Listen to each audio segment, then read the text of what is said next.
Buenas tardes. Vamos a dar comienzo a este webinar. Buenas tardes. Vamos Tengo que apagar a dar comienzo. Perdón que teníamos un sonido duplicado. Vamos a dar comienzo a este webinar vinculado a los reportes del Inventario de Desarrollo Infantil como insumos para la intervención educativa en este ciclo de formación para la evaluación 2021. Este webinar está específicamente dirigido a los equipos de dirección de los centros, de los centros de educación, de los jardines y a las escuelas con grupos de educación inicial. Es la primera vez que abrimos un espacio de esta naturaleza, lo cual para nosotros es un desafío, pero a la vez nos alegra mucho, y que sabemos que ha generado mucho interés también por las inscripciones al taller posterior que estaba previsto.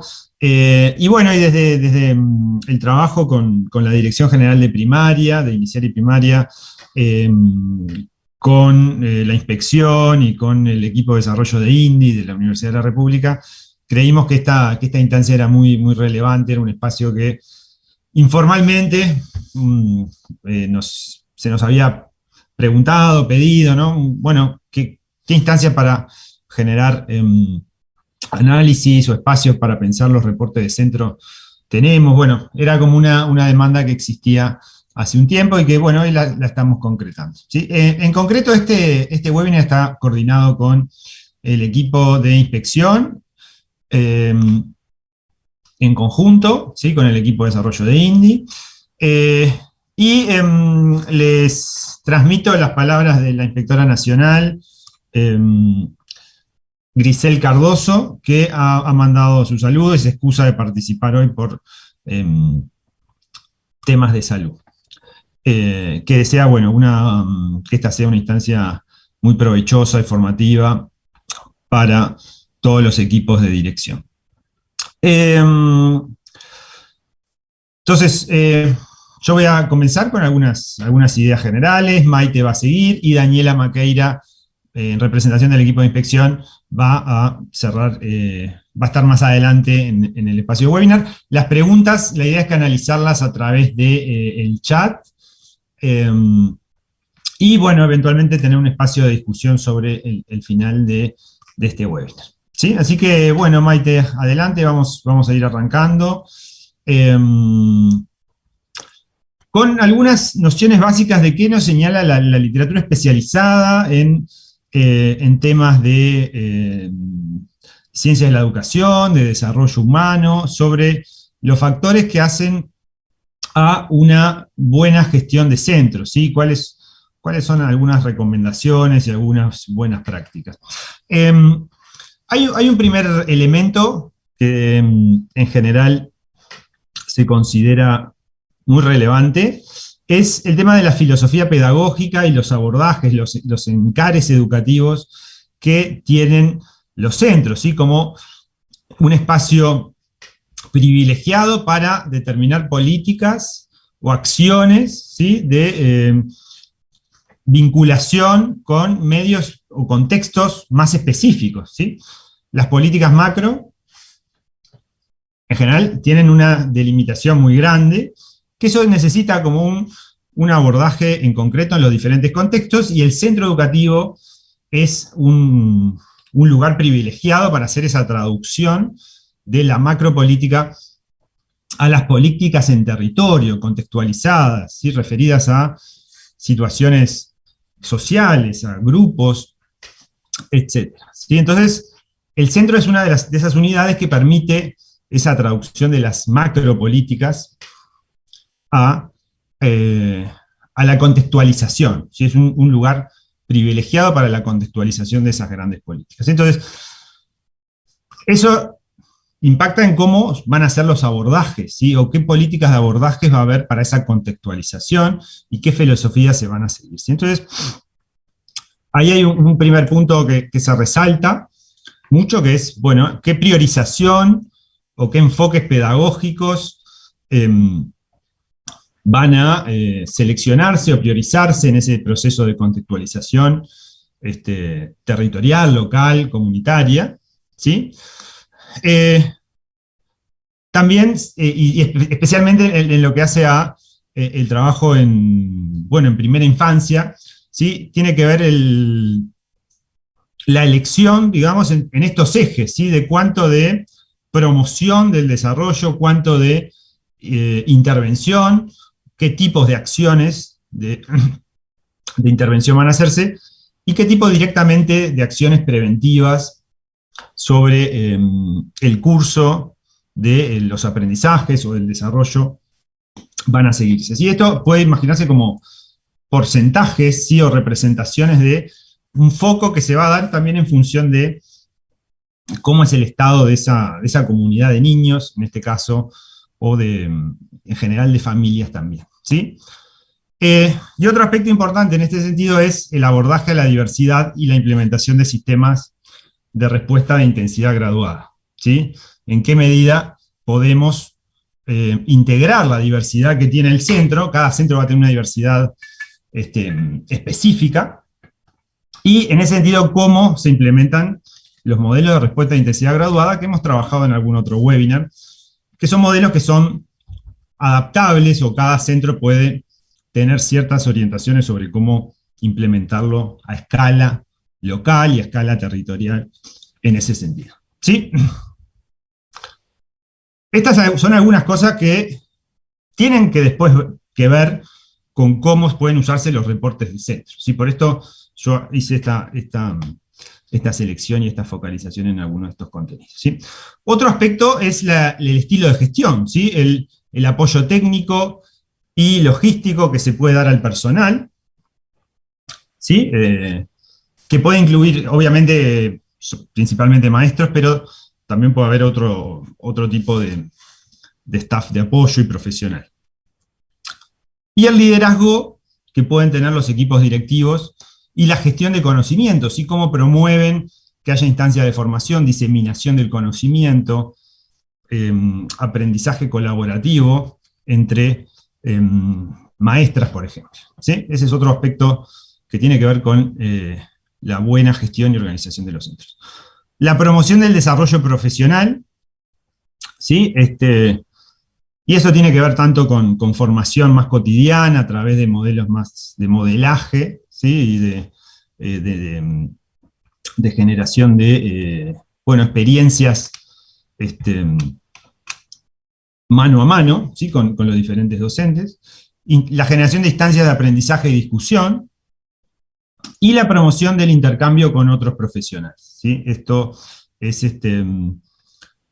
un aspecto también que se valora muchísimo en esto de que el maestro no quede solo, ¿sí? o aislado, ¿sí? Que el aula se amplíe y que participen diferentes,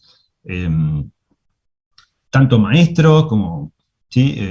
Otros profesionales, etc. ¿Sí? Y también la calidad del ambiente de aula y de centro, ¿sí? Este es otro aspecto que tiene que ver con la gestión de centros, ¿sí?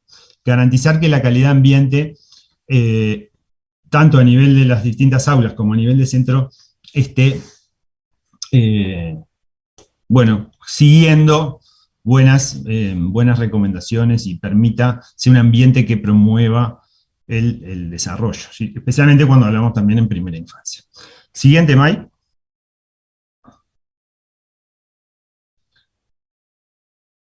Y bueno, los ambientes educativos, ¿sí? De calidad en primera infancia, como decíamos, era una de las 4 grandes buenas prácticas vinculadas a la gestión de centros. ¿Qué características tienen? ¿Sí?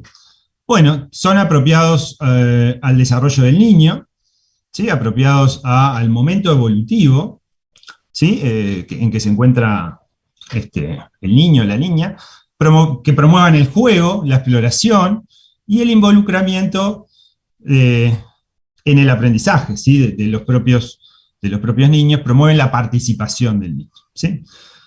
Los ambientes son responsivos a las distintas necesidades cognitivas y emocionales que pueda tener el niño o la niña, ¿sí? Esto es, se adaptan, y esto tiene que ver con aquello que decíamos de, en parte, a lo que es una atención a la diversidad de perfiles de necesidades y de desarrollos que pueda haber en un contexto dado. Debe brindar seguridad emocional, debe brindar estabilidad emocional, debe promover un buen vínculo entre niños, familias y actores de la escuela. Y facilitar y promover el involucramiento de las familias para promover el desarrollo, ¿sí? En el sentido de que la escuela juega un rol fundamental, pero la familia, todos sabemos, juega también su parte y quizás una de las más significativas, ¿sí? Entonces, bueno, ¿cómo la escuela busca una alianza con la familia, sobre todo para los niños menos privilegiados? Es un aspecto clave que hace también al ambiente de calidad en primera infancia, ¿sí? Esa interacción de el ambiente escolar con el ambiente familiar, ¿sí? Siguiente, May. ¿Y por qué? Bueno, acá son algunas referencias, pero ¿por qué es importante el trabajar en la calidad de ambiente y por qué se ha generado toda una investigación y una serie de recomendaciones y de buenas prácticas sobre lo que es la calidad de ambiente de centro y dentro de eso, de aula específicamente?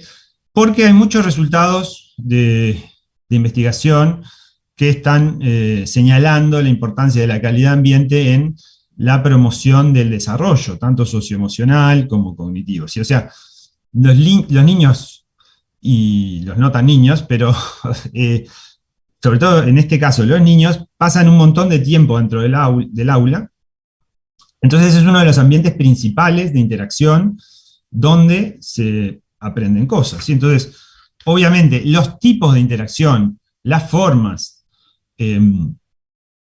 los materiales o los recursos con los que se cuenten, ¿sí? Hacen a cómo se modela y se estimula ese desarrollo.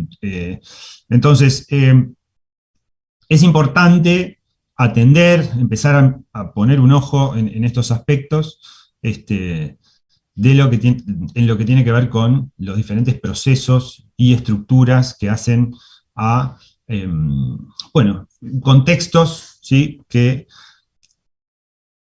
facilitan y promueven el desarrollo óptimo de los niños, ¿sí? Entonces, siguiente, May. De esto tenemos, bueno, habría varias literatura para citar al respecto, vinculando la calidad con diferentes vectores del desarrollo infantil. Y bueno, entonces, ¿qué se incluye en general? Una variedad de elementos como la estructura edilicia de la institución, que eso es un aspecto muy importante. Tiene que ver también con la cantidad de niños, el ratio, ¿sí? Pero hace también, por ejemplo, el ruido, aspectos de mantenimiento, etc., ¿sí? Espacios verdes, seguridad, bueno, una gran cantidad de cosas, ¿sí?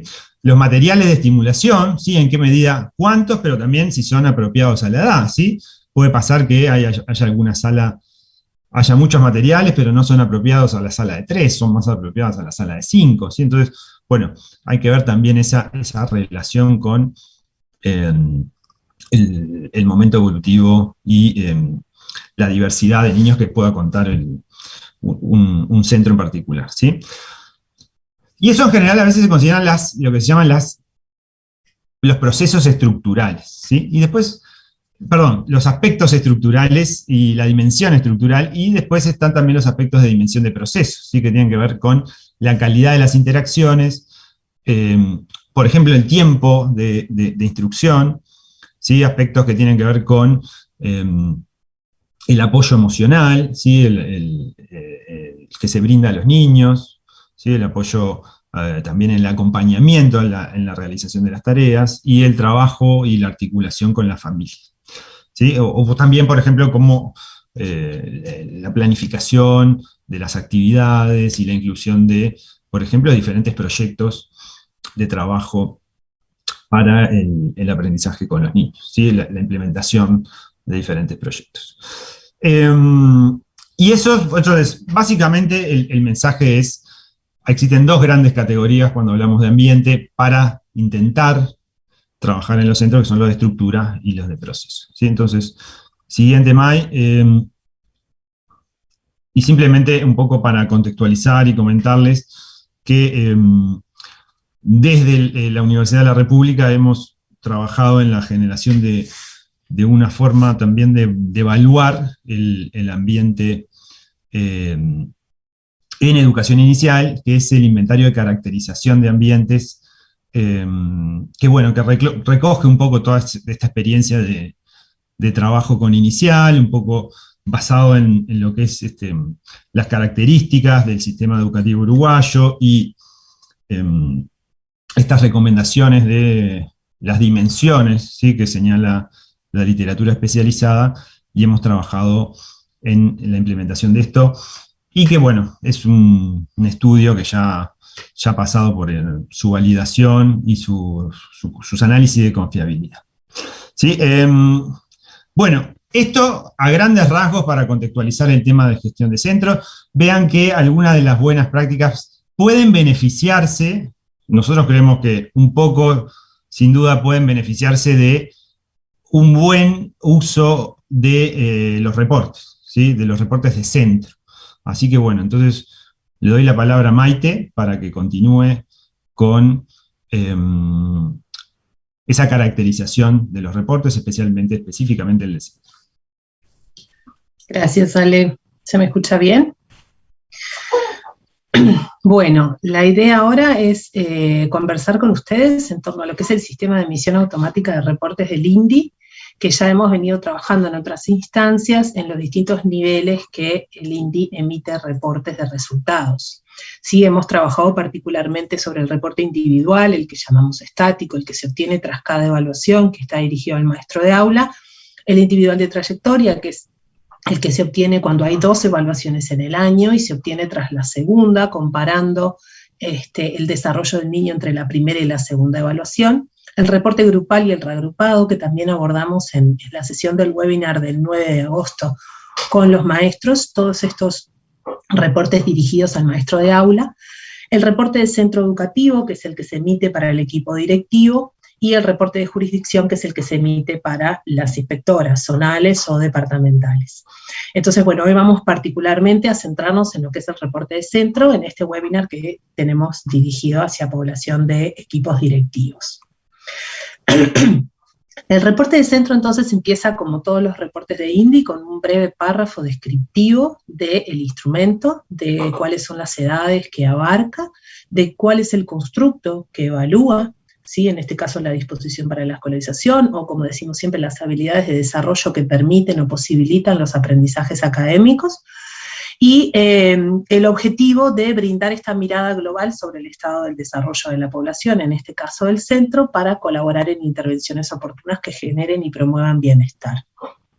Entonces, seguido a ese párrafo inicial, todos los reportes de centro tienen los datos descriptivos del centro al cual hace referencia ese reporte, que incluyen el número de la institución, el tipo de centro, el quintil, la jurisdicción, el departamento y la localidad. Asimismo informa el nombre del director o directora y el total de niños que conforman la matrícula del centro entre todos los niveles de inicial 3, 4 y 5 que los centros tengan. Asimismo viene detallado específicamente el periodo de evaluación al cual hace referencia la información que está contenida en este reporte. En este caso tenemos uno que era de la primera evaluación de 2018. Debajo de eso viene una tabla en donde aparece la matrícula total del centro distribuida por grupo que forma parte en el centro. En este caso, este reporte referiría a un centro que no tiene grupos de nivel 3, por eso dice 0, que tiene un grupo de nivel 4, que sería 4 años A, de 26 niños, y un grupo de nivel 5, de 25 niños también. Este reporte es un reporte ficticio, digamos, hecho solamente con fines didácticos, ¿sí? Pero bueno, en el caso en el que hubiera más grupos por nivel, aparecería aquí las letras A, B, C, etcétera, la cantidad de grupos que haya, tanto de nivel 3, 4 o 5, señalando la cantidad de niños que hay en cada uno. Luego sigue una sección que se llama Caracterización del centro por nivel educativo y estado del desarrollo de los niños, que refiere a que para cada área del desarrollo que evalúe el INDI, recordamos que son 4 dimensiones: cognitiva, motora, socioemocional y de actitudes hacia el aprendizaje o disposición al aprendizaje.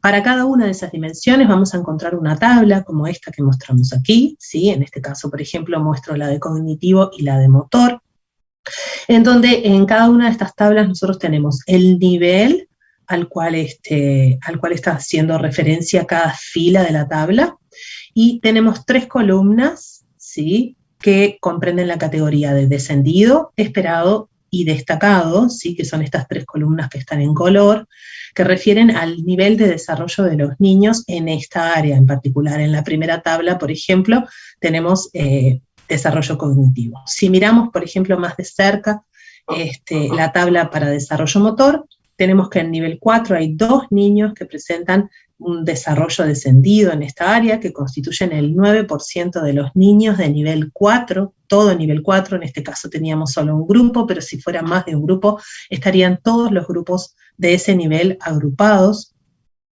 Tenemos 12 niños que presentan un desarrollo esperado en esta área, que constituyen el 55% de los niños, 8 niños que presentan un funcionamiento destacado en desarrollo motor en nivel 4 y que constituyen el 36% de los niños de nivel 4, y hay 4 niños que tienen la evaluación del desarrollo motor incompleta.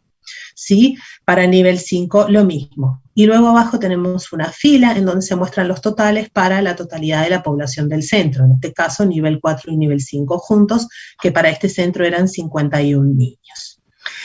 Lo que viene debajo del título de esta sección es un pequeño texto en donde señala que vamos a considerar una fortaleza del nivel, sea 4 o 5, cuando hay un 35% o más de los niños que tienen un funcionamiento destacado. En este caso, en el área de desarrollo motor, para nivel 4, por ejemplo, estaríamos teniendo que el desarrollo motor constituye una fortaleza del nivel, porque tiene 35% o más de los niños con un funcionamiento destacado.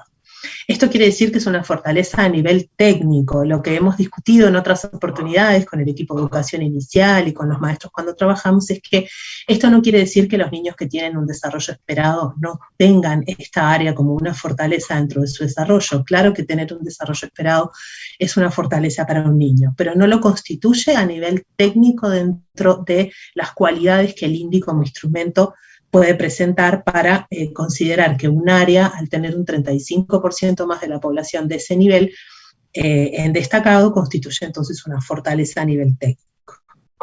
Lo mismo cuando pensamos en una debilidad. Vamos a establecer que existe una debilidad de un nivel cuando hay un 35% más de los niños que tienen un funcionamiento, en este caso, descendido, ¿sí? Por ejemplo, en este ejemplo de desarrollo cognitivo vemos que para el nivel 5 el área de desarrollo cognitivo estaría conformando una debilidad de este nivel a nivel técnico, ¿sí? La siguiente sección del reporte de centro lo que presenta son fortalezas y debilidades, pero ya no por nivel, sino por grupo.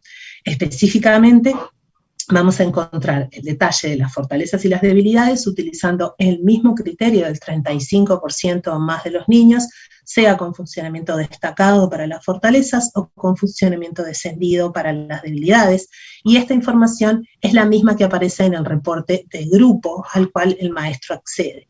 Si ustedes recuerdan, el reporte de grupo tiene al inicio una tabla en donde detalla fortalezas y debilidades del grupo bajo estas características de considerar el 35% más de los niños del grupo.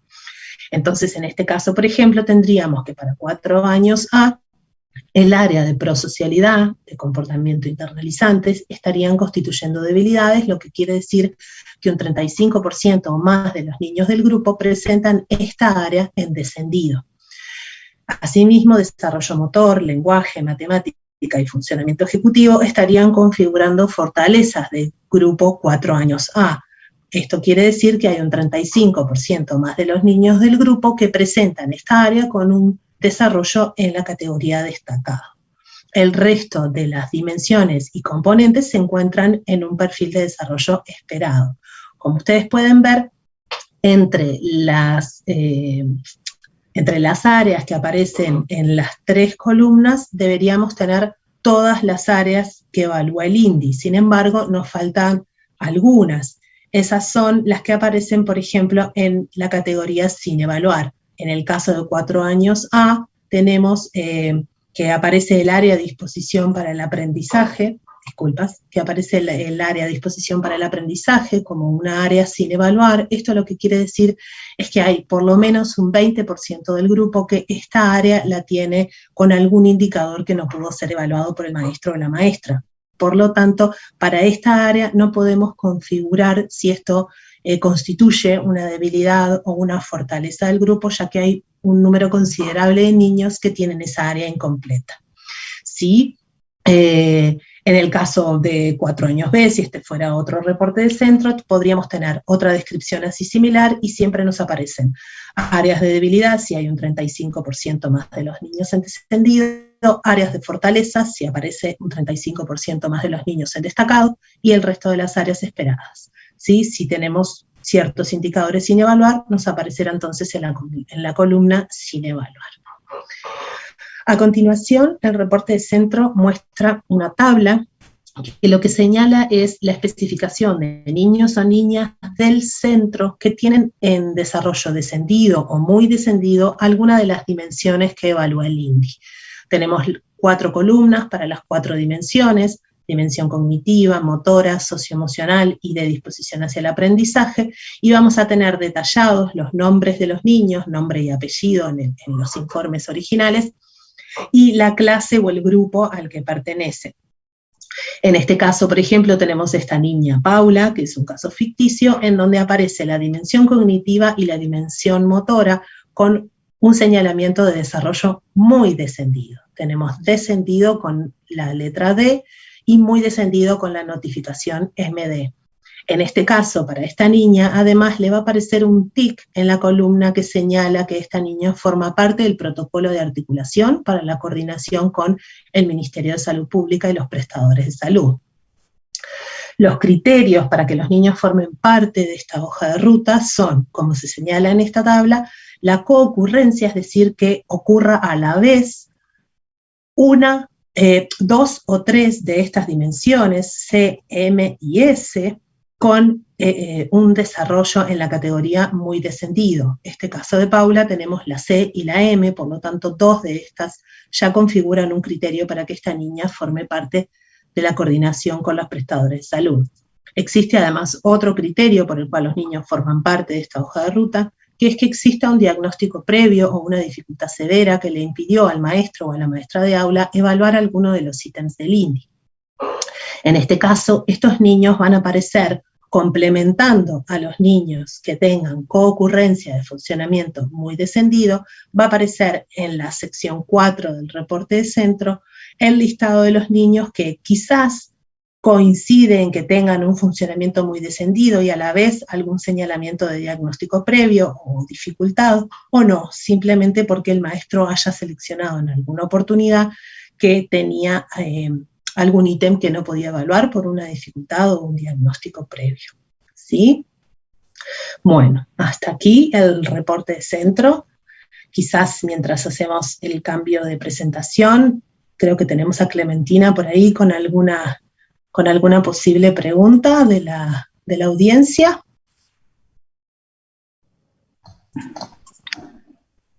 Sí, hola, buenas tardes.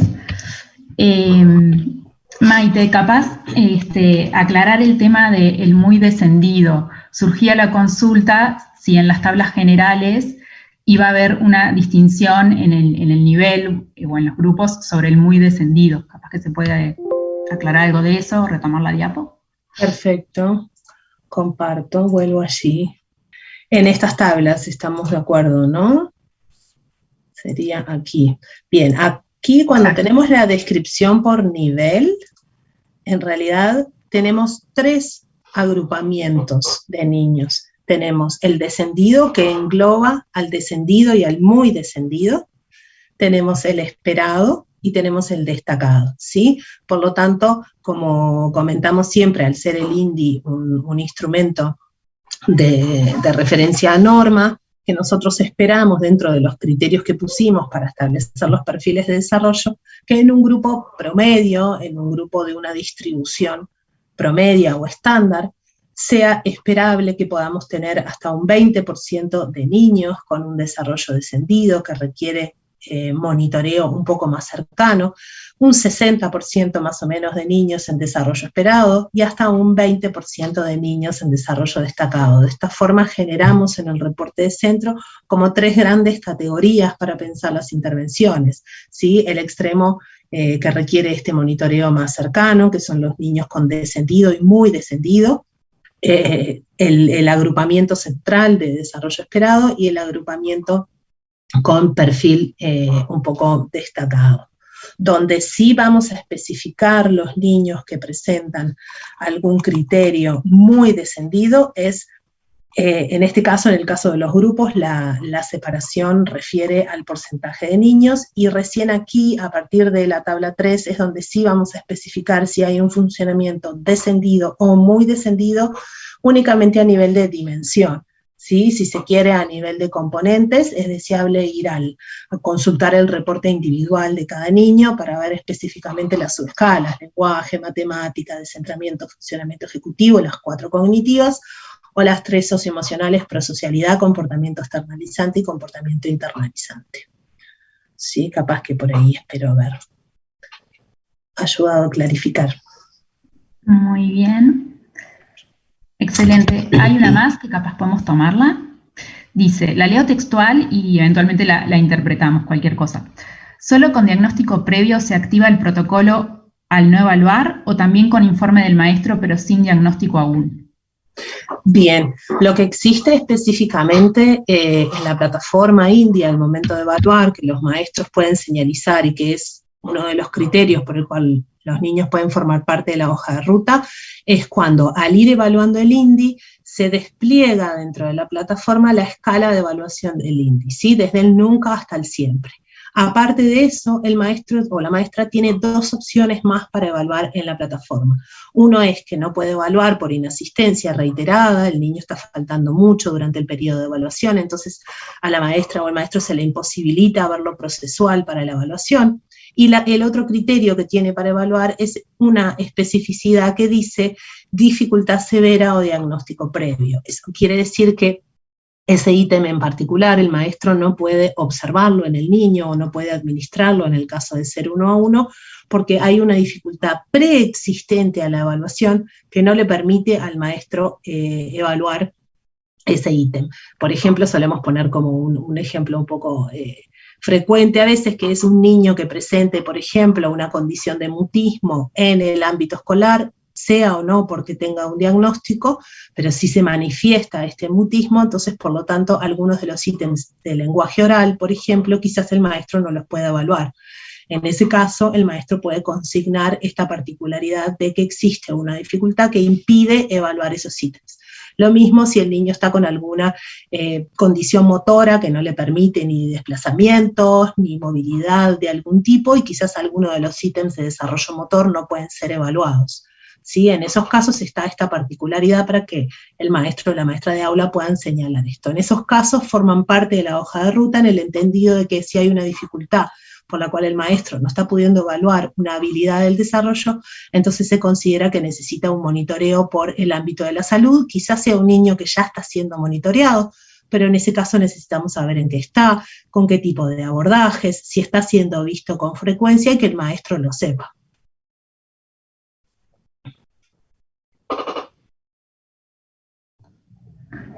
Muy bien.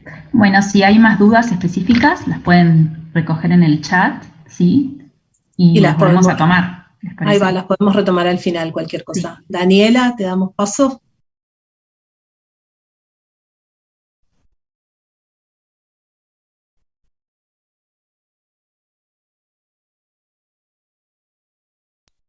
¿Se ve bien ahí? ¿Sí? Bien. Bueno, buenas tardes para todas y todos, si hay algún compañero por ahí. Simplemente para dar continuidad a lo que estaban planteando los compañeros de INDI, la idea nuestra es seguir compartiendo en estos espacios de encuentro, intercambiando algunos aspectos que tienen que ver específicamente cómo nos planteamos nosotros los docentes frente a cada uno de los reportes de la evaluación INDI. Y sobre todo compartir algunas experiencias, algunas situaciones que hemos compartido cada una de nosotros, cada uno de los que integramos el equipo de inspectores que estamos trabajando en el análisis de los reportes, algunas consideraciones que surgen del intercambio, del hablar con los maestros, del hablar con los equipos de dirección, de hablar con otros actores que hay en las instituciones y de analizar los reportes de la evaluación para poder intervenir y intervenir oportunamente, intervenir lo antes posible, focalizando y atendiendo las posibilidades, los obstáculos y dándole oportunidades a cada uno de nuestros niños para que puedan seguir desarrollándose y crecer y aprender de manera integral. Nosotros acá tomamos, con una compañera que no ha llegado aún, que ya se va a reintegrar, tomamos una pregunta que plantea Rebeca Nijovic. Ella se plantea y nos interpela planteando cómo actúa una institución educativa que aprende. Una institución educativa que aprende necesariamente debe cuestionarnos, nos debe interpelar a cada uno de nosotros y nosotros debemos pensar y analizar y preguntarnos, cuáles son sus sentires, cuáles son sus dudas, cuáles son sus incertidumbres, cuáles son los saberes que tiene y que quiere compartir con sus compañeros. Esto es clave, ni que hablar cuando nosotros pensamos que también tenemos que trabajar con nuestros niños, escuchar a nuestros niños para saber cómo puedo yo intervenir, qué es lo que a él le interesa, qué decisiones tomo en el aula para acercar a todos los niños al conocimiento. Pensando en esa organización y lo que tenemos que tener en cada institución, creemos que una agenda institucional, una agenda que sea equilibrada, que sea acordada, que esté comprometida con los aprendizajes de cada uno de nuestros niños, es clave. Y con las compañeras decíamos, bueno, el 30 de agosto comenzamos a aplicar la evaluación. Y ahí es necesario, desde el rol de maestro director, del equipo director, y en algunas instituciones con el acompañamiento del referente de INDI, ir como que acompañando, monitoreando, ayudando, colaborando, respondiendo preguntas. Si es necesario promover la relectura, revisitar, ya sea el libro de INDI, el marco curricular, volver a leer cuáles son cada uno de los ítems y qué evalúa, qué es lo que yo debo hacer y puedo hacer con el grupo total, con el grupo individual, dónde tengo que observar, dónde le pido el acompañamiento al compañero profesor de educación física, por ejemplo, para evaluar el desarrollo motor, con qué otros actores que yo tengo en la institución, qué otros actores me pueden ayudar a mí a pensar, a mirar y hacerlo con mucha responsabilidad y con el compromiso que de esto depende las decisiones que yo voy a tomar para ayudar y acompañar oportunamente a cada uno de los niños. Y bueno, finalizada la evaluación, pensar, en primer lugar, hacer una lectura reflexiva del reporte, ¿no? Una lectura en solitario. Si hay equipo, si hay una maestra directora, un maestro director, un secretario, bueno, primero en solitario, reflexionar. Nosotros decimos, está bueno a veces como que ir tomando apuntes, como que ir pensando en el espacio privado de cada uno. Y después una lectura reflexiva en equipo. ¿Qué es lo que me dice ese reporte? ¿Qué decisiones tengo que tomar? Es en mi institución, esta institución educativa, mi institución, nuestra institución, donde a cada uno de nuestros niños y niñas los conocemos por su nombre, donde todos vienen a un lugar donde tienen un escenario que es amigable, que es saludable, que disfrutan, donde la familia también tiene su espacio para participar, ya sea de tiempos de pandemia, desde la virtualidad, desde Gurifamilia, desde pequeñas entrevistas, como se les ocurra. o podemos y llegaremos, ojalá que sí, a tener esos espacios de encuentro donde la familia pueda trabajar con nosotros como coeducadora. Bueno, esa agenda, que es una agenda que tiene que ser,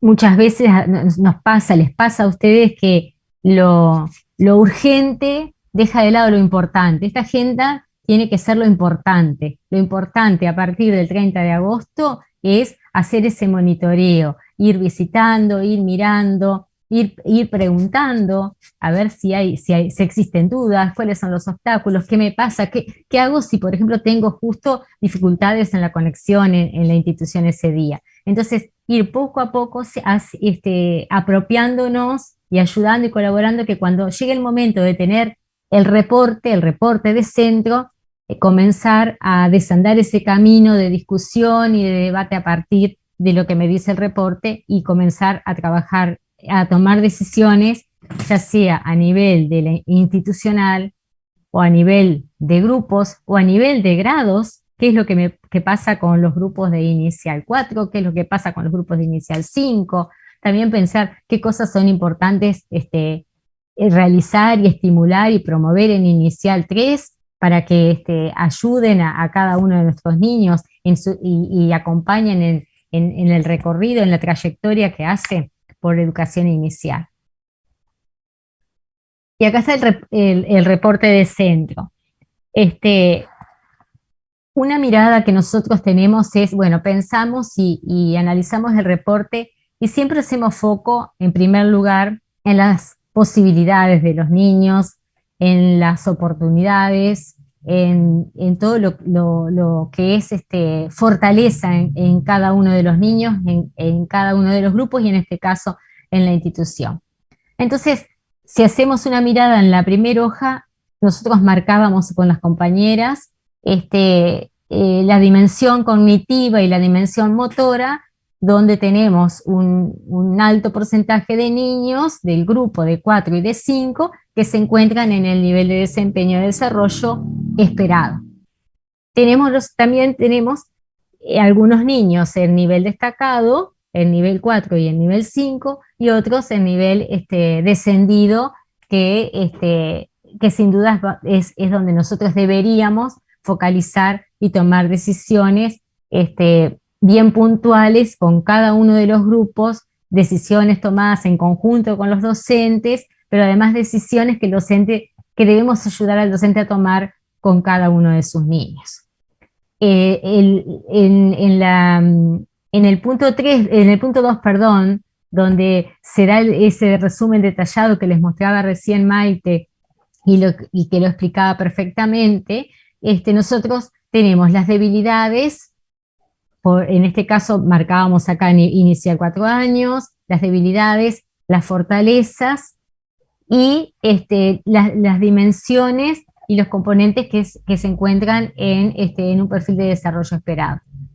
A continuación, tenemos lo que hoy marcaba Maite, ¿no? En una línea donde tenemos en algunas dimensiones, en el caso acá está marcado lo cognitivo y lo motor, en nivel de desarrollo muy descendido, y en otras descendido. Y esto nos lleva a ir a considerar qué decisiones, qué plan de acción, qué intervención debería hacer el docente con cada uno de esos niños, o como integrante del equipo de dirección, como maestro director, como supervisor de primer orden, qué cosas yo puedo hacer para acompañar a ese docente o qué intervenciones puedo hacer en la institución para acompañar al docente, para acompañar a ese niño, para poder lograr avance y lograr mejoras y poder ayudarlo al niño a crecer de manera integral, como decimos, ¿no?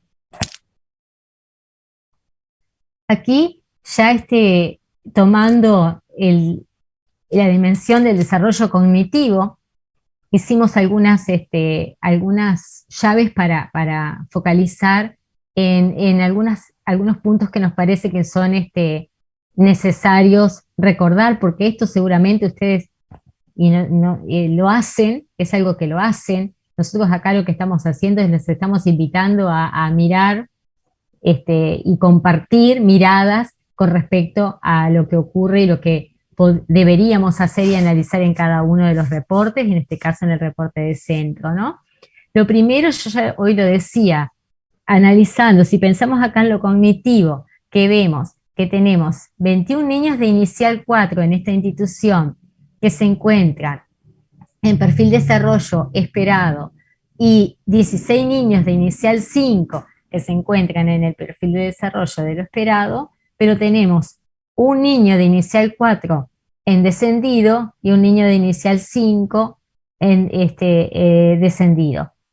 Por otro lado, tenemos acá que nosotros siempre decimos, nos ocupamos de los niños que se encuentran en un nivel de desempeño destacado.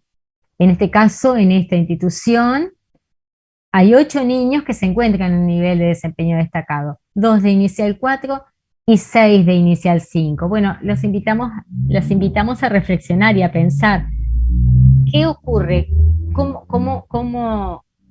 ¿Qué pienso le pongo yo en el aula o ayudo al docente a ponerle en el aula para enseñar, para planificar, para acompañar a ese niño? ¿Realmente debemos pensar propuestas que sean problematizadoras, que sean desafiantes, o me ocupo particularmente de los que están en nivel descendido y esperado, y a esos niños los dejo trabajar con más autonomía?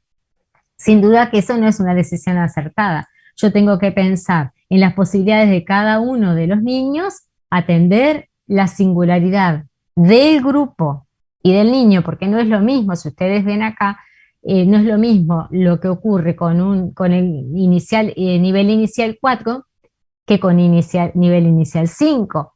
Si vemos hay en inicial 4 más niños, un 87%, casi 88% de niños en un nivel de desempeño esperado en inicial 4 y un 69%, casi un 70% en inicial 5.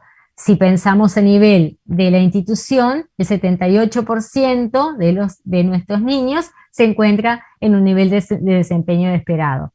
Pero no nos olvidemos del 17% que son 8 niños que se encuentran en un nivel de desempeño destacado. Entonces acá es eso, atender la singularidad, pensar en las posibilidades, pensar desafíos para todos, para cada uno de los niños, para cada grupo, de acuerdo a las posibilidades que tienen, y bueno, y ocuparnos de todos, no solo de aquellos que tienen mayores dificultades, sino que pensar en el grupo, en que todos, de acuerdo a sus posibilidades, a brindarles oportunidades, pero sí ir problematizando, complejizando, planteando algunos desafíos, de alguna manera hasta planteándole a los niveles destacados otros obstáculos que lo obliguen a poner en juego otras estrategias para poder seguirlo estimulando, ¿no?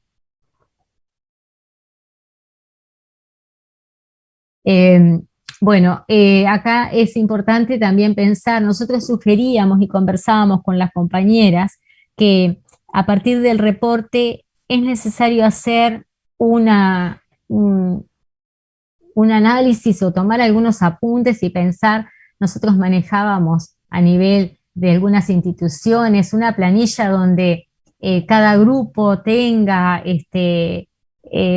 como que niño a niño o a nivel grupal cuáles son las posibilidades que tiene ese grupo, en cuáles áreas son las que se destacan, en qué áreas se presentan más dificultades, cuáles son los aspectos que se deben mejorar en cada grupo y dentro de cada grupo, en cada niño, pero además pensar qué intervenciones hacer, qué intervenciones yo voy a alentar que se realicen, que se gestionen en cada una de las aulas de cada uno de los grupos, de acuerdo, ya sea si es nivel 4 o nivel 5. Y no nos olvidemos nunca de nivel 3, que si bien no los vamos a evaluar, pero tenemos que considerar. Entonces pensar como que en un registro que me permita a mí visualizar cuáles son, qué es lo que el niño sabe, que eso es importantísimo, saber qué es lo que sabe. Pensar también qué es lo que le interesa, cuáles son sus inclinaciones, qué le gustaría saber. El interés del niño es sumamente importante para motivarlo. Si al niño le planteamos una propuesta con una temática que a él no le interesa, no lo vamos a motivar, no va a tener ganas de disfrutar, se va a distraer, va a mirar para otro lado, va a jugar con otro compañero, va a intentar cambiar de tema para hablar de otra cosa. Entonces pensar en propuestas y conocer a cada uno de los niños, saber. Pero cuando nosotros decimos, bueno, ¿qué sabe el niño? Si pensamos en lo cognitivo, qué importante es saber y escuchar al niño, por ejemplo, si recita, hasta cuánto recita la serie numérica, si cuenta, hasta cuánto cuenta, qué posibilidades le podemos plantear en el conteo, por ejemplo, si arma un puzzle de cuántas piezas puede armar, de 3 con cortes autocorrectores, o puede armar un puzzle de 12 piezas. Si le planteo un juego con naipes, hablando en lo lógico matemático, si le planteo un juego con naipes, la escalera, el robamontón, la escoba, lo que se les ocurra, ¿a todo el grupo le planteo el mismo juego? ¿O yo puedo plantear para los 6 niños de 5 que están en un nivel destacado una consigna con un poco más de complejidad que lo que le planteo a los otros niños que están en el nivel esperado? ¿Y en qué momento yo me voy a sentar a jugar, por ejemplo, con las cartas o a leer un cuento o a armar un puzzle con ese niño de inicial 4 que se encuentra en un nivel descendido? Entonces, en esto tenemos que acompañar a los maestros, acompañarnos y pensar juntos, y pensar teniendo en cuenta eso que hoy también decía Alejandro, que yo lo anoté por acá, que tenía que ver con el promover el juego, la exploración, y de esa manera hacer que todos los niños se involucren en el aprendizaje. Eso es clave. En encuentros anteriores nosotros comenzábamos mencionando a Mari Carmen Díaz Navarro, con todo lo que implica ella todo lo que ella plantea sobre el ser y estar en las escuelas, pero también hablábamos que tenemos un documento que es sumamente enriquecedor y que es nuestro mapa de ruta, que es el marco curricular. En el marco curricular se establecen todos estos puntos. El juego como estrategia y como metodología para enseñar y para aprender. Eso es clave. Un escenario que sea estimulante, que facilite, que permita generar autonomía, que permita aprender intercambiando con el otro, pero además donde existan espacios para la creatividad, donde existan espacios para la imaginación, donde el docente también se permita acompañar y jugar con el niño, para de esa manera conocerlo más, saber, alentarlo y poder seguir y continuar tomando decisiones. Me dicen por el tiempo cualquier cosa.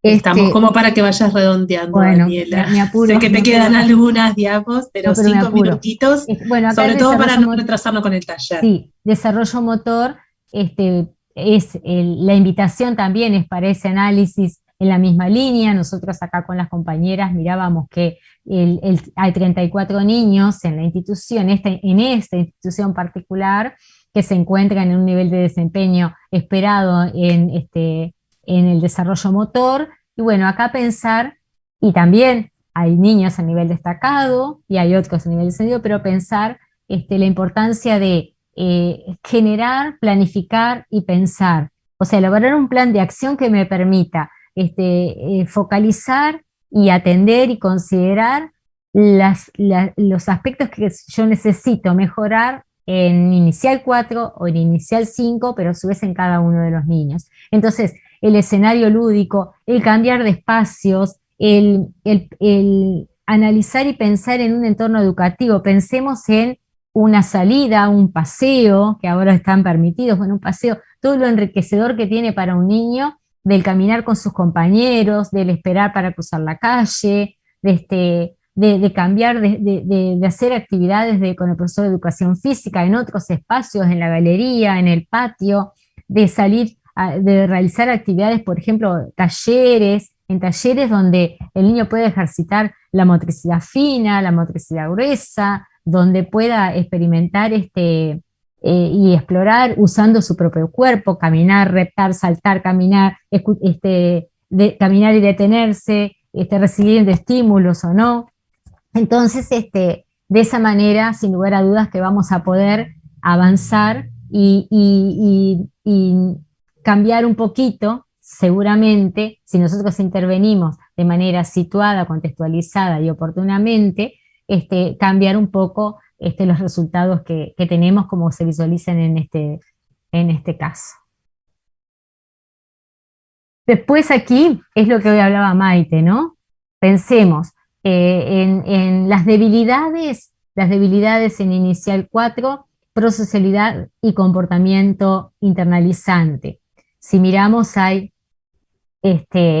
muchos componentes de la dimensión cognitiva, tenemos acá en lo esperado hasta en lo motor, en inicial 5, y tenemos las fortalezas, fortaleza de desarrollo motor y el lenguaje, matemática, funcionamiento ejecutivo, y en 5 el funcionamiento ejecutivo y el lenguaje, y lenguaje matemática. Y acá todos coincidimos es que algo que forma parte de la especificidad de la educación inicial y que no debemos dejar de hacerlo, de pensar y de planificar y de generar los espacios y los tiempos en las instituciones, que es el tiempo del juego organizado, del juego libre, pero un juego libre donde el niño de alguna manera tenga una instancia de juego libre, pero después tenga que dar cumplimiento a alguna consigna que lo oriente, que lo sitúe, que le enseñe a escuchar, a pensar y a compartir, juegos cooperativos, juego simbólico, eso es importantísimo. A veces nosotros decimos, bueno, pensamos en los rincones y pensamos en un rincón en el área del conocimiento matemática o para trabajar de pronto habilidades motrices, y nos olvidamos lo importante que es para el niño de jugar como si es un personaje, de jugar con objetos que no son específicamente objetos tan estructurados, sino que permitirle al niño crear, imaginarse, transformar los objetos en personajes, en otros objetos, que los utiliza para jugar y para compartir con sus compañeros. Y los rincones, ¿no? El trabajo de los rincones y los talleres que permiten además al niño pensar, interactuar, crear y llegar a un producto que él lo puede, que es de su pertenencia o que es de pertenencia del grupo, del pequeño grupo, del gran grupo, depende de qué manera la docente, qué decisiones tomó la docente para agrupar a los niños, porque una de las cosas que también es necesario volver a pensar a partir del análisis del reporte es cómo organizo la jornada, qué decisiones tomo en la organización de la jornada, cómo es el encuentro de todos los niños en la institución. ¿Qué es lo que ocurre con las paredes de la institución? Son paredes que me invitan a pensar, a reflexionar, a preguntar. ¿Qué pasa con los espacios? ¿Son flexibles? ¿Son accesibles? ¿Me permiten a mí desplazarme libremente? ¿Me permiten a mí disfrutar? ¿Me permiten a mí crear escenarios lúdicos en cada uno de sus espacios? Bueno, son preguntas que debemos hacérselas a los docentes y empezar juntos a cambiar y tomar decisiones para poder continuar avanzando.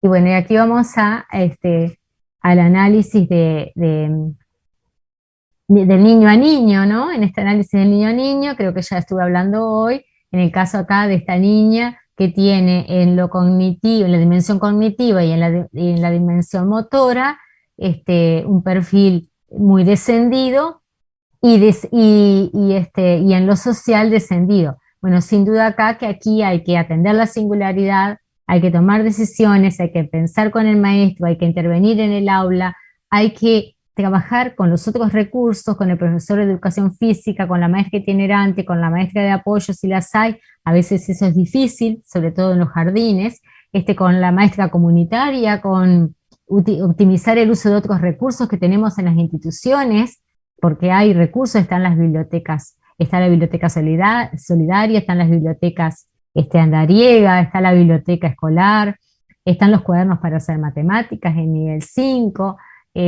bueno, pensar y tomar decisiones para hacer intervenciones que sean bien focalizadas y que permitan cambiar y ayudar a esa niña a mejorar, en este caso, por ejemplo, en la dimensión cognitiva. Otra de las sugerencias que nosotros hacemos es, cuando esté pronto, cuando se terminó la evaluación y que tenemos el reporte de centro, poner en diálogo el reporte de centro con el reporte de grupo y a su vez el reporte de grupo con el reporte individual. Poner en diálogo, así como decíamos hoy, poner en diálogo los documentos, el libro de India, el programa escolar, el marco curricular, poner en diálogo los reportes y de esa manera ir como que haciendo un mapa de ruta para intervenir atendiendo esas singularidades. Y bueno, la planificación, que sea una planificación que sea cooperativa, decíamos nosotros. A veces está bueno sentarse, y quienes tienen espacio de sala optimizan mucho este tiempo, y lo vemos, y en esto desde el año pasado con el tema de la pandemia se vio mucho ese trabajo en conjunto, el pensar juntos, las maestras de 3 años, las maestras de 4 años, en planificar juntas, pero que después, cuando llegan a planificar para su aula, lo hacen de manera situada, atendiendo las singularidades de cada uno de los niños. Y por último, las alianzas con las familias, que lo hemos reiterado muchas veces en estos encuentros. Es clave involucrar a la familia como coeducadora, a la familia que tiene que comprender, en primer lugar, cuál es la propuesta de nuestro centro educativo, que tiene que sentir confianza en el centro educativo, que tiene que saber que les estamos aplicando una evaluación a los niños para ayudarlo, para acompañarlo, para tratar de que ellos puedan continuar creciendo y desarrollándose de manera integral. Entonces, esas alianzas con las familias son claves. ¿Y cómo podemos, qué pueden hacer, qué decisiones también pueden hacer ellos, y qué cosas pueden hacer en su casa para acompañar a ese niño? Entonces ahí, ustedes que son todos muy creativas y que lo hacen, desarrollar un plan de trabajo con las familias, un plan de acompañamiento particular para algunos de estos niños. Otros niños van a tener un acompañamiento desde el área de los que lo necesiten, desde el área de la salud, pero a veces la familia necesita como que guías o algunos tips, como se dice ahora, para poder intervenir. El leerles cuentos, decirles lo importante que tiene leerles cuentos, que si salen a hacer un mandado y van caminando por la calle, que tienen que enseñarle al niño a mirar y promover y permitirle que pregunte y responderle con respecto a lo que ve en su entorno. ¿Qué juguetes comprar, por ejemplo? ¿Qué juguetes le compramos a los niños? ¿A qué juegan los niños? ¿Qué le interesa a los niños? La escucha a sus hijos. A veces nosotros tenemos padres que son muy jóvenes, muchos de ellos a veces con historias de vida que también no tienen herramientas para poder acompañar como coeducadores a esos niños. Bueno, esas alianzas son claves, que ameritan, cuya base es el respeto, el profesionalismo, la escucha, y por sobre todas las cosas la confianza en que su hijo, su hija está en el mejor lugar, que está siendo cuidado, que está rodeado de afecto, que está siendo estimulado y que está aprendiendo a convivir, a estar con el otro, a pelearse, a equivocarse, a todas esas cosas que ustedes las tienen muy pero muy claras. Y bueno, ya finalizando, no lo voy a leer porque está ahí escrito, pero simplemente decirles, recomendamos también la lectura de la ética en la pedagogía de Loris Malaguzzi, escrito por Alfredo Yuelo, en todas las bibliotecas de las inspecciones están, donde Malaguzzi plantea la ética y la estética a través de principios. El principio 1, donde la educación empieza con la imagen del niño. Entonces ahí él dice que la principal estrategia para enseñar es la pedagogía de la escucha, la observación y trabajar en proyectos, tener un proyecto para poder intervenir. Que educar, dice, el principio 2 dice, educar significa incrementar el número de oportunidades posibles. ¿Cómo incremento? Y acá sí quiero hacer foco, ya para ir terminando, lo dice Malaguzzi, pero todos coincidimos en esto, que una adecuada organización de las escuelas, una escuela amigable, una escuela abierta, una escuela habitable, trabajar con grupos pequeños, pensar en el rol de cada uno y que cada adulto que está en esa institución es importante y que pueda ayudar en los diferentes espacios. Por ejemplo, pienso en las auxiliares, lo que tiene que ver, por ejemplo, las escuelas que tienen el espacio de comedor, todo lo que se puede interactuar y que el niño puede aprender.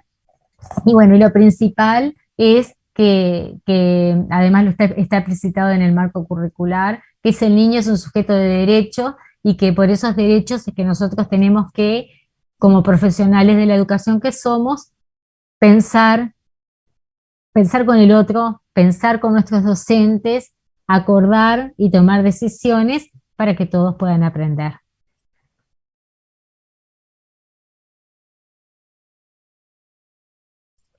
Muchas gracias, Daniela. ¿Sabes que estaban pidiendo por ahí el nombre del libro de Malaguzzi?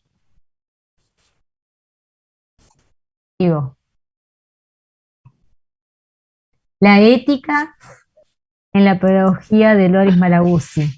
Y el otro es la estética en la pedagogía de Loris Malaguzzi. Bárbaro.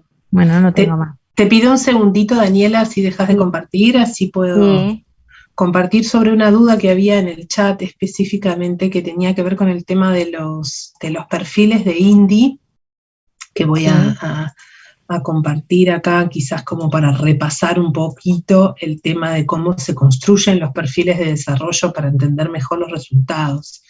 ¿Sí? Recordemos que el INDI tiene 4 categorías de desarrollo, 4 perfiles, ¿sí? 2 que se agrupan entre el percentil 1 y el 20, que sería el que en el reporte de centro aparecen en el conjunto de descendido, que incluye a lo que sería la zona de monitoreo muy descendido, que es para los niños con un perfil menor a 6, y la zona de monitoreo descendido, que es el perfil de desarrollo entre el percentil 6 y el 20. Luego tenemos el esperado, que es entre el 20 y el 80, y el destacado más del 80. Recordamos que los percentiles refieren a que si nosotros distribuimos a todos los niños de la misma edad en meses, poniendo en el percentil 1 al que tiene el menor perfil de desarrollo y en el percentil 100 al niño uruguayo que tiene el mayor perfil de desarrollo, entre medio es donde distribuimos a toda la población. En este caso decimos que el zona de monitoreo abarca el 20% de los niños con perfil de desarrollo más descendido dentro de la población uruguaya de su misma edad en meses y nivel educativo, el perfil destacado al 20% de los niños con el desarrollo más elevado, digamos, y en el medio nos queda un 60% de niños con un perfil de desarrollo esperado. ¿Sí? Eso como para repasar un poco el tema de las categorías de perfiles de desarrollos. Clementina, no sé si por ahí había alguna otra consulta. No, no hay más consultas específicas sobre esto. Se me ocurre tal vez hacer una aclaración sobre el taller, que es un tema que surgió en el chat.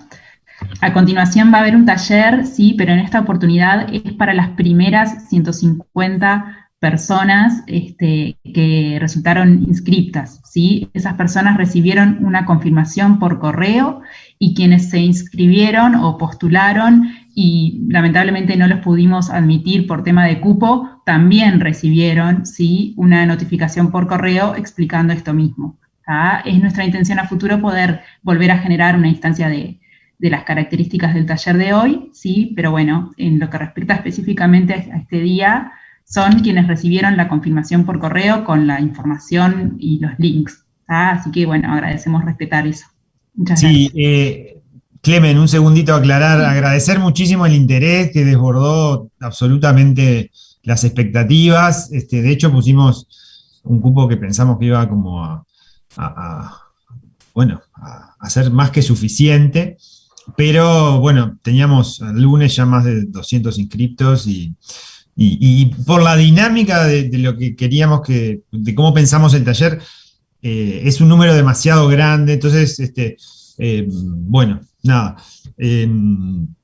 no tiene sentido hacerlo como para muchas más personas. Entonces, lo que estamos intentando conversar con las autoridades de primaria es ver de hacer otro taller específico para equipos de dirección, dado el éxito de pero bueno, cuando lleguemos como a algún acuerdo y resolución sobre si se va a hacer y en qué fecha, convocaremos de nuevo, ¿sí? Pero bueno, agradecemos muchísimo el interés que nos... Estábamos hablando con Daniela un poquito antes de la jornada de hoy, que nos sorprendió bastante y nos deja muy contentos. Así que bueno, Daniela, no sé si querés decir unas palabras para cerrar. De mi parte, agradecerles mucho el interés, las preguntas, que hayan canalizado las dudas por el chat. Y bueno, y que sabemos que mucha gente ha participado en todas las instancias de este ciclo, así que estamos muy, muy agradecidos. Daniela. Sí, agradecerles a todas la presencia, las inquietudes, y bueno, y en las medidas de las posibilidades, que en lo que se pueda ayudar, estamos dispuestas a compartir, porque eso es lo que hemos hecho. Compartimos un poco experiencias, algunas tal vez hemos trabajado un poco, profundizando un poquitito más, pero siempre en colaboración con las maestras, con las directoras, con los equipos de dirección, con los profesores de educación física, para poder compartir esos saberes que hemos adquirido con ensayo y error, y aprendiendo también en el día a día a analizar siempre, cada vez que leemos un reporte y que compartimos con ustedes, vamos aprendiendo un poquitito más para tomar decisiones, pensando en cada uno de los niños, ¿no? Sobre todo eso, en cada uno de los niños. Y bueno, y recordarles que el 30 ya comienza la aplicación, que seguramente vamos a mandarles, se va a mandar desde Inspección Nacional el comunicado correspondiente, y tratar de que la mayor cantidad de niños, lo ideal sería que todos fueran evaluados. Y gracias. Que falta una compañera que por razones de trabajo no pudo participar ahora, que es María Esther Menini, pero que forma parte del equipo junto con Daniela Costa, que también son las compañeras con las que hemos trabajado y reflexionado a partir de esta propuesta. Bueno, muchas gracias a todos y a todas por haber estado. Bueno, quienes están inscritos al taller, entonces las invitamos ahora por el link que les enviamos por correo, y en 5 minutitos ya intentemos estar todos conectados para no perder mucho tiempo del taller. Muchas gracias a todos. Muchísimas gracias.